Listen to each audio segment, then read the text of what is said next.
चलो next question देखते हैं।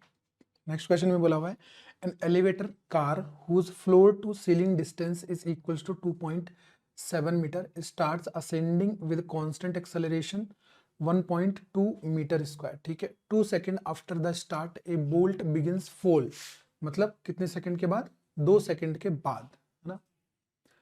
From the ceiling of the car find the bolts free fall time, free fall कितनी देर तक करेगा, and the displacement and distance covered by the bolt during the free fall in the reference frame fixed to the elevator shaft। ठीक है, displacement और distance पता करनी है एलिवेटर शाफ्ट के रेस्पेक्ट में, मतलब ग्राउंड के रेस्पेक्ट में अपन को पता करना है। ठीक है, तो देखो मतलब जैसे जैसे अपन को क्वेश्चन में बोला है वैसे वैसे अपन बना सकते हैं। देखो यहाँ पे एक एलिवेटर है ना, मतलब लिफ्ट है, और जो लिफ्ट है उसकी हाइट मान लो कुछ इस तरीके से है, जो कि अपन को गिवन है। कितने गिवन है? 2.7 मीटर, है ना, 2.7 metre.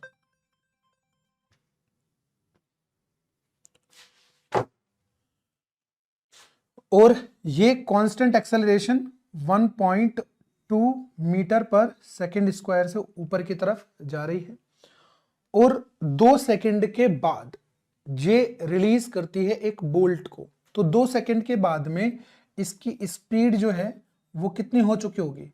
v equal to u plus a t, है ना। तो v बराबर हो गया अपने पास 2.4 मीटर पर सेकंड, मतलब जो वेलोसिटी है वो 2.4 मीटर पर सेकंड हो गई है। किस डायरेक्शन में? टुवर्ड्स द अपवर्ड, है ना। तो देखो ध्यान से, जैसे ही इसकी 2.4 मीटर पर सेकंड वेलोसिटी होगी वैसे ही यहां से एक बोल्ट जो है वो रिलीज होता है, और जैसे यहां से बोल्ट जो है वो रिलीज होगा, है ना, तो ग्राउंड के रेस्पेक्ट में तो अगर मैं देखूं तो इस बोल्ट की वेलोसिटी ऊपर की तरफ होगी 2.4 इस इंस्टेंट पे। ठीक है, लेकिन अगर मैं लिफ्ट के फ्रेम में चला जाऊं, है ना, तो मान लो कि यहां पे एक कोई आदमी बैठा हुआ है लिफ्ट पे, ऐसे ये आदमी बैठा हुआ है। ठीक है, तो ये जो आदमी है ये भी कितनी वेलोसिटी से जा रहा होगा इस इंस्टेंट पे? 2.4 मीटर पर सेकंड से। तो ये जो आदमी है ये इस बोल्ट को देखता है, जैसे ये ब्रेक हो जाता है उस इंस्टेंट पे, तो इस आदमी के रेस्पेक्ट में तो ये बोल्ट कितनी वेलोसिटी से गिरा होगा? मतलब 0 वेलोसिटी से, क्योंकि इस आदमी की वेलोसिटी भी तो 2.4 है ना। तो यहां से इनिशियल वेलोसिटी इस आदमी के रेस्पेक्ट में 0 है। ठीक है, और इसका एक्सेलरेशन ऊपर की तरफ कितना है? 1.2।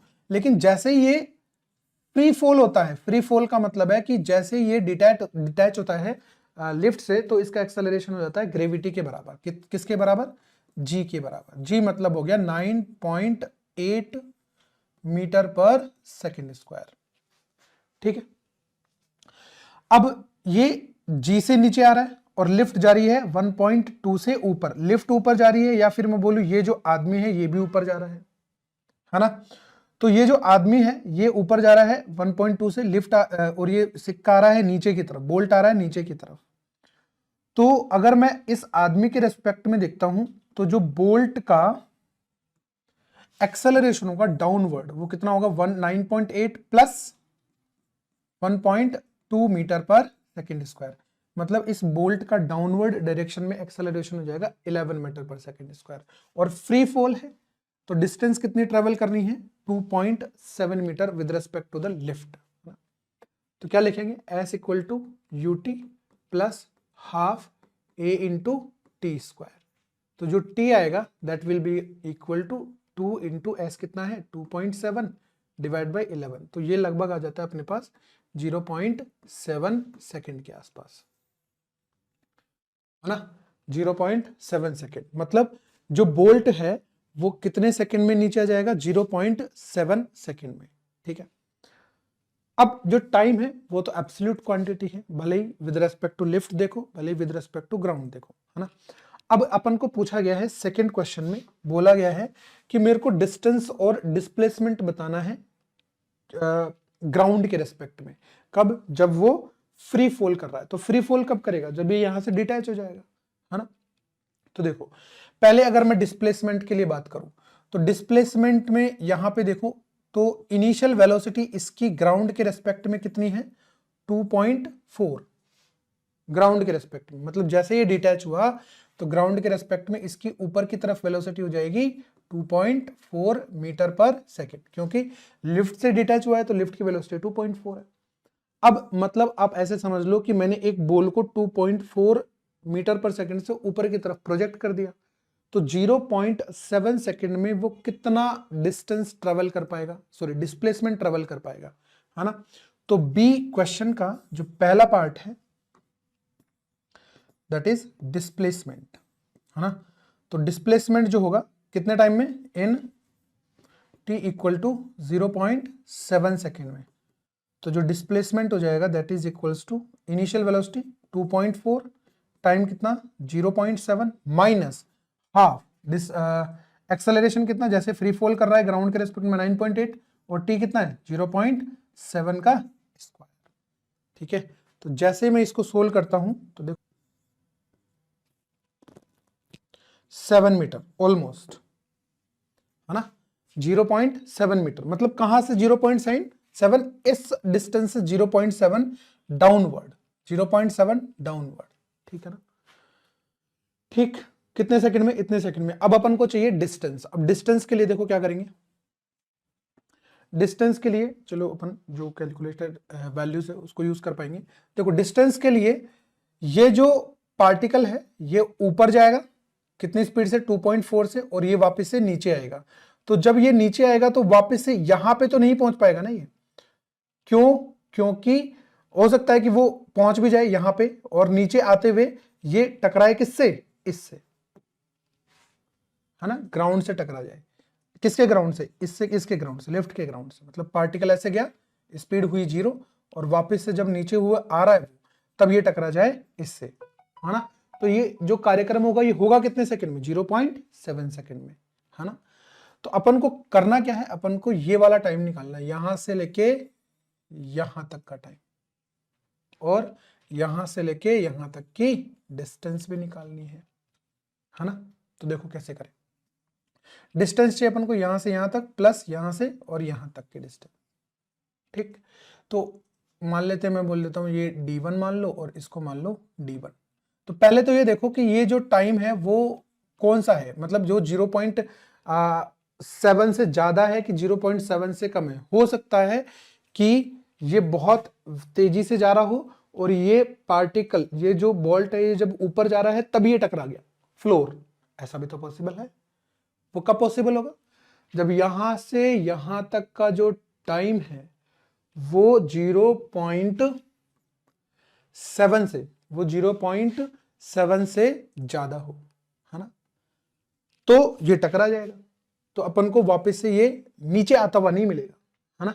तो देखो अपन इसका बी पार्ट कर ले, बी का पहले पार्ट हो गया अपने पास डिस्टेंस, अब अपन सॉरी डिस्प्लेसमेंट हो गया, डिस्टेंस अपन को करना है, ठीक है। तो डिस्टेंस के लिए देखो डिस्टेंस हो जाएगी d1 प्लस d2। पहले अपन d1 के लिए मतलब यहां से यहां तक का टाइम निकाल लेते हैं। इसकी स्पीड कितनी है देखो 2.4 मीटर पर सेकेंड, है ना। तो 0 स्पीड होने में कितना टाइम लगेगा, मैं पहले d1 के लिए बात कर रहा हूं, है ना।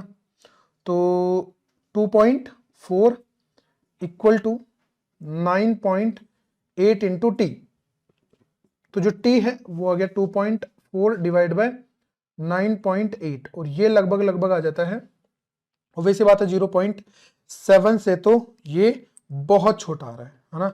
तो इसकी जो वैल्यू आ जाती है ये लगभग आ जाती है, इसको अपन को कैलकुलेट कर लेते हैं, ये आ जाएगी देखो 2.4 divide by 9.8 that will be equal to 2.448 इतना सेकेंड, जो कि ऑब्वियस सी बात है, सॉरी 0.2448, है ना, जो कि ऑब्वियस सी बात है कि 0.7 से क्या होगा, छोटा, है ना। अब देखो 0.24 तक तो ये यहां से यहां पे पहुंचा, तो ये जो d1 है ये इसकी मैक्सिमम हाइट हो जाएगी। देखो d1 जो होगा वो कितना हो जाएगा, d1 को अगर मैं लिखना चाहता हूं तो that will be equal to v square divide by 2g, v square divide by 2g, maximum height का जो फॉर्मूला लगाता है। तो 2.4 का स्क्वायर डिवाइड बाय 2 इंटू 9.8, तो 0.29 मीटर। ठीक है, मतलब नीचे से ऊपर जाने के टाइम हो गया 0.29 मीटर। अब टाइम ऊपर से वो फ्री फॉल हो रहा है, ऊपर से जब स्पीड वेलोसिटी 0 है वहां से अपन ने नीचे आना है अब, ठीक है ना। तो कितने सेकंड तक वो नीचे आएगा? 0.7 माइनस 0.244, है ना। तो जब वो नीचे की तरफ आएगा तो d2 को मैं क्या लिखूंगा? d2 equal to initial velocity 0 plus half, acceleration कितना है 9.8, और टाइम कितना ट्रेवल करेगा डाउनवर्ड? 0.7 माइनस 0.24 इसका स्क्वायर। तो नीचे डाउनवर्ड डायरेक्शन में जो डिस्टेंस आ जाएगी that will be equal to 0.7 0.24 0.46 multiply 9.8 that is divided by 2, 1.03 मीटर। तो जो टोटल डिस्टेंस हो जाएगी ये कितनी हो जाएगी? 1.03 प्लस 0.29, तो that will be almost equal to, total distance देखो कितनी हो जाएगी, d1 plus d2 equal to 1.32 metre, है ना। 1.32 मीटर या फिर 1.33 मीटर। तो इससे अपन को सारी की सारी डेटा मिल जाएगा, डिस्टेंस मिल गई, डिस्प्लेसमेंट मिल गया और टाइम मिल गया। तो ये जो क्वेश्चन है उसमें अपन को relative motion relative motion solve करना है टाइम के लिए, है ना। और बाकी डिस्प्लेसमेंट और डिस्टेंस के लिए अपन को ग्राउंड फ्रेम से ही देखना है। ठीक, चलिए।